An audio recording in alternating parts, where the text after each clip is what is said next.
आपण आत्तापर्यंत काय काय शिकलेलो आहोत? मॅनर्स. माझ्यासाठी हा कुठला शब्द वापरतो? प्रथम पुरुष, त्याच्यानंतर द्वितीय पुरुष. प्रथम पुरुष म्हणजे कोण? मी. त्याचं आपण काय पाहिलेलं रूपांतर? अनेकवचन वी. त्याच्यानंतर द्वितीय पुरुष म्हणजे कोण? समोरची व्यक्ती. समोरच्या व्यक्तीसाठी कुठला शब्द वापरला जातो? यू. आणि त्याच्या अनेकवचन काय होतं? यू. ओके. आता याचे काही नियम दिलेले आहेत इंग्रजीमध्ये की एकवचनी सामान्य नामाचं अनेकवचनी रूपांतर कसं करायचं, त्याचे काही नियम दिलेले आहेत. त्यातला पहिला नियम पहा. एकवचनी नामाच्या शेवटी एस प्रत्यय लावला असता त्याचे अनेकवचनी रूप बनते. म्हणजे पहा, फॉर एक्झाम्पल बॅट, त्याला काय लावलेलं आहे? फक्त आपण एस प्रत्यय म्हणजे एस शब्द जोडला की काय निर्माण होतं? अनेकवचन. बॅट म्हणजे एक बॅट, बॅट्स म्हणजे अनेक बॅट्स. टेबल, TABLE टेबल, त्याला अनेकवचन म्हणजे एक टेबल, अनेक टेबल. अनेक टेबल म्हणायचं असेल तर काय लावायचं आहे? फक्त एस लावायचं आहे. एसला काय म्हणतो इथं आपण? प्रत्यय. एक जोड शब्द लावतो आपण, त्याला एक अक्षर जोडतो, त्याला म्हणायचं प्रत्यय. आता दुसरा नियम पहा काय? एकवचनी नामाच्या शेवटी एस, SH, CH, X किंवा O असेल तर शेवटी एस ऐवजी ES प्रत्यय जोडून अनेकवचनी रूप बनते. लिसन अगेन. एकवचनी नामाच्या शेवटी काय काय शब्द पाहिजेत? एस, SH, CH, X किंवा O जर असेल तर आपण काय पाहिला नियम 1 मध्ये की फक्त एस लावलं की अनेकवचन बनतं. पण आता इथं मात्र पहा, इथं कुठला प्रत्यय लावायचा आहे? ES. काय जोडायचं आहे? ES हा शब्द. फॉर एक्झाम्पल पहा, बस, BUS, एस आहे की नाही शेवटी? मग त्याचं अनेकवचन करताना काय लावायचं आहे आपल्याला इथं? ES. Buses, BUS, ES. त्याच्यानंतर वॉच, WATCH, काय आहे शेवटी? CH असेल तर काय लावायचं आहे आपल्याला? ES प्रत्यय लावायचा आहे. त्यामुळं वॉचेस, WATCH, ES लावायचं. हे लक्षात ठेवा. फक्त सामान्य नाम दिलं असेल तर एक एस लावायचं आहे. पण जर आता ही वरील अक्षर एस, SH, CH, X किंवा O यापैकी कुठलाही शब्द असेल तर त्याच्यानंतर कुठला प्रत्यय लावायचा आहे? ES हा प्रत्यय लावायचा आहे. फॉर एक्झाम्पल पहा, बुश, BUSH, बुश, त्याला काय लावायचं आहे? फक्त ES, कारण शेवटी काय आहे? SH. BUSH, ES, बुशेश. बुश म्हणजे काय? झुडूप. बुशेश म्हणजे काय? अनेक झुडपं. त्याच्यानंतर बॉक्स, शेवटी काय आहे शब्द? X आहे तर त्याला काय लावणार आपण? ES. Boxes, BOXES. For example mango, MANGO, शेवटी काय आलेला आहे? O आहे तर काय लावणार आपण आता? ES हा प्रत्यय लावणार. मग काय होणार आहे त्याचं? Mangoes, MANGOES. राहिला हा लक्षात नियम. पहिला नियम काय आहे? पहिला नियम आहे जेव्हा सामान्य नामाचं आपल्याला अनेकवचनी रूप बनवायचं असेल आणि त्याच्या मागे कुठला प्रत्यय वगैरे काही नसेल तर आपण काय करणार आहोत? डायरेक्टमध्ये एस लावला की अनेकवचन होतं. For example bat, bats. त्याच्यानंतर हे अक्षर दिलेत एस, SH, CH, X किंवा O ही अक्षरं जर असतील तर त्याच्या मागे कुठला प्रत्यय लावायचा आहे? ES. ओके. आता याला एक अपवाद आहे. OX, ऑक्स म्हणजे काय? बैल. त्याच्या शेवटी X आहे की नाही? तरीसुद्धा याचं अनेकवचनी रूपांतर OXES होत नाही. काय होतं? ऑक्झन, OXEN. OX ऑक्स म्हणजे एक बैल, OXEN ऑक्झन म्हणजे काय? अनेक बैल. ओके. त्याला ES प्रत्यय लावायचा नाही, हा अपवाद आहे. त्याच्यानंतर तिसरा नियम आहे, एकवचनी नामाचे शेवटचे अक्षर Y असेल तर काय? व त्यापूर्वी व्यंजन असेल. व्यंजन आणि स्वर हे सांगितलेले तुम्हाला पहिल्याच लेक्चरमध्ये. 5 स्वर आहेत इंग्रजीमध्ये. कुठले कुठले? AEIOU. आणि बाकी सगळे काय आहेत? व्यंजन आहेत. ओके. तर इथं पहा, एकवचनी नामाचे शेवटचे अक्षर Y असेल व त्यापूर्वी व्यंजन असेल तर वायच्या जागी Y काढून टाकायचा, त्याच्या जागी काय लावायचं आहे? आय हे अक्षर येते. पहा हा नियम फार महत्त्वाचा आहे. बऱ्याच वेळा वाय लिहितात आणि पुढे आय लिहितात. त्यामुळे पहा वायच्या जागी आय हे अक्षर येते व त्यानंतर ES हा प्रत्यय लागून त्याचे अनेकवचनी रूप बनते. पहा पुन्हा एकदा नियम असते. एकवचनी नामाचे शेवटचे अक्षर वाय असेल व त्यापूर्वी व्यंजन असेल तर वायच्या जागी आय हे अक्षर येते व त्यानंतर ES हा प्रत्यय लागून त्याचे अनेकवचनी रूप बनते. फॉर एक्झाम्पल बेबी, BABY काय आलेलं आहे शेवटी वाय. आता काय लावायचं आपल्याला IES. ओके, आहे प्रत्यय लावायचे. तो BABIES बेबीज. बेबीचं अनेकवचनी रूप काय झालं बेबीज. BABIES. वाय काढून टाकला, आय लावला तिथे आणि वर ES हा प्रत्यय जोडला. त्याच्यानंतर स्टोरी STORY स्टोरी. त्याचं हे काय झालं अनेकवचन स्टोरीज STORIES. आय पण लावला आणि ES पण लावला. कळाला हा नियम. आता पुढचा नियम. नामाचे शेवटचे अक्षर वाय असेल व त्यापूर्वी स्वर असेल. पहा वर होतं व्यंजन, इथे आहे स्वर.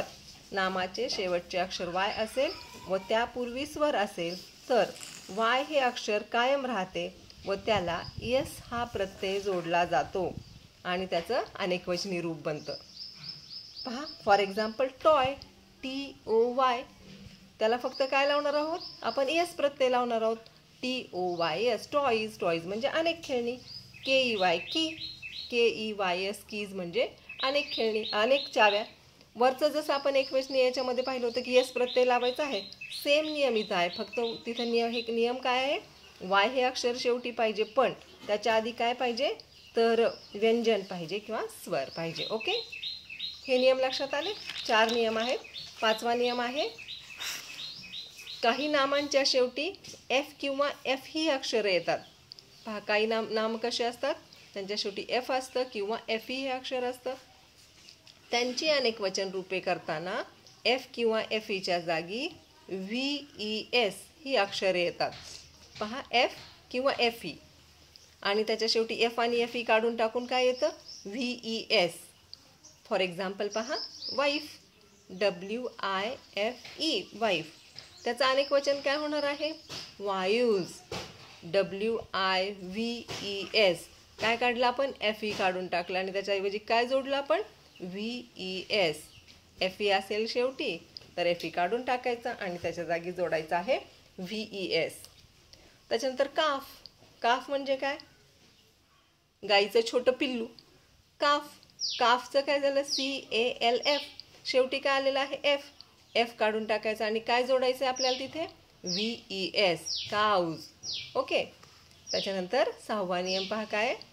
काही नामांची एकवचनी व अनेकवचनी रूपे एकच असतात. काही काही आहेत ना की एकवचन पण तेच अनेकवचन पण तेच. For example deer DEER. Deer म्हणजे काय हरिण. त्याचं अनेकवचन काय होतं डिअर्स होत नाही, त्याचं अनेकवचन काय होतं डिअरच. DEER डिअर म्हणजे अनेक हरणं. त्याच्यानंतर शिप SHEEP. शिप म्हणजे काय मेंढी, एक मेंढी. आणि SHEEP शिप म्हणजे काय अनेक मेंढ्या. इथं कुठलाही प्रत्यय लागत नाही. जसाच्या तसा शब्द एकवचनात आणि अनेकवचनामध्ये वापरला जातो. त्याच्यानंतर काही नियमांची पहा 7वा नियम आहे. काही नामांची अनेकवचनी रूपे अनियमितपणे होतात. रँडमली कशी पण होऊ शकतात. म्हणजे त्याला काही नियम लागू करत नाही तर ते इंग्रजीमध्ये जे काही प्रघात पडलेला आहे त्या पद्धतीने त्याचे अनेकवचन होत राहतात. For example child. पहा आता CHILD चाइल्ड. आपला वरचा कुठलाही नियम याला लागू नाही. काय होणार त्याचं अनेकवचन चिल्ड्रन CHILDREN चिल्ड्रन. पहा चाइल्ड हा शब्द टोटली वेगळा आहे, चिल्ड्रन हा शब्द टोटली वेगळा आहे. Tooth TOOTH. टूथ म्हणजे काय एक दात आणि त्याचं अनेकवचन काय होतं टीथ TEETH. टीथ म्हणजे आपले अनेक दात. त्यानंतर माऊस MOUSE. माऊस म्हणजे काय उंदीर आणि त्याचं अनेकवचन काय होतं माऊसेस होत नाही, त्याचं अनेकवचन काय होतं माईस MICE. अशा प्रकारे अनेकवचन केलं जातं. तर पहा हे नियम पाहिलेले आहेत आपण. आपण आता किती नियम पाहिलेले आहेत? 7 नियम. हे 7 नियम तुम्हाला नीट लक्षात ठेवायचे जेणेकरून तुम्ही बोलताना किंवा लिहिताना तुमच्या चुका होणार नाहीत. पहा पुन्हा एकदा करूया. एकवचनी नामाच्या शेवटी एस प्रत्यय असेल तर काय लावायचे? फक्त एस प्रत्यय लावला तर काय होणार आहे? अनेक वचन होणार आहे. सामान्य नाम आहे, बॅट आहे, कॅट आहे, या सामान्य नामाच्या शेवटी एस प्रत्यय लावला तर त्याचं अनेक वचन होणार आहे. फॉर एक्झाम्पल पहा, कॅट. कॅट म्हणजे काय? एक मांजर. आणि कॅट्स एस लावला की काय होतं? अनेक मांजर. ओके. पुन्हा दुसरा नियम काय आहे? काही शब्द असे आहेत S, S H, C H, X किंवा ओ. हे शब्द जर शेवटी असतील, त्या शब्दाच्या एखाद्या शब्दाच्या शेवटी जर ते शब्द दिसले तर कुठला प्रत्यय लावायचा आहे? E S. सर्वात आधी एस लावायचा आहे, नंतर दुसरा नियम काय? ई एसचा आहे. ई एस लावायचं. For example bus, buses, B U S, bus, B U S E S, buses. त्याच्यानंतर त्याला एक अपवाद पण आहे. कुठला अपवाद आहे? ऑक्स आणि ऑक्झनचा. ऑक्सेस म्हणायचं नाही, ऑक्झन बोलायचं. ऑक्झन. त्याच्यानंतर तिसरा नियम काय आहे? जर एकवचनी नामाच्या शेवटचा अक्षर काय पाहिजे? तिथं वाय पाहिजे व त्याच्यापूर्वी काय पाहिजे? व्यंजन. व्यंजन असेल तर काय लावायचं आहे आपल्याला? वायच्या जागी आय होणार आहे आणि त्याच्यानंतर ई एस प्रत्यय लागणार आहे. For example baby, B A B Y, त्याचं अनेक वचन काय होणार आहे? बेबीज होणार आहे. त्याच्यानंतर चौथा नियम काय पाहिला आपण? जर वाय अक्षर आहे शेवटी पण त्याच्या आधी काय आहे? स्वर आहे. स्वर कुठले कुठले ते पाहिलेत आपण? ए ई आय ओ यू. मग हे स्वर आहे तर वाय हे अक्षर काय होतं? त्याला एस प्रत्यय लागून आहे तसा शब्द राहतो. For example toy. टॉईज त्याचं अनेक वचन काय होतं? एस प्रत्यय लावलं की टॉईज. Boy, boys. की, कीज. आता पाचवा नियम पहा पुन्हा एकदा. काही नामांच्या शेवटी काय असतं? एफ आणि एफ हे अक्षर असतं. मग आपण एफ काढून टाकायचं, एफ ई काढून टाकायचं आणि त्याच्याऐवजी फक्त काय लावायचं आहे? V E S. For example wife, W I F E wife. आणि त्याचं अनेक वचन काय होणार आहे? Wives, W I V E S. आणि पुढचा नियम काय आहे? काही नाम तसेच राहतात, म्हणजे एक वचनमध्ये पण तेच अक्षर असतं, अनेक वचनमध्ये पण तोच शब्द वापरला जातो. For example deer, D double E R. Deer म्हणजे हरिण, त्याचं अनेक वचन होतं डिअर. शिप म्हणजे मेंढी, मेंढीचं अनेक वचन पण मेंढीचं होतं, एस लावायचा नाही त्याला.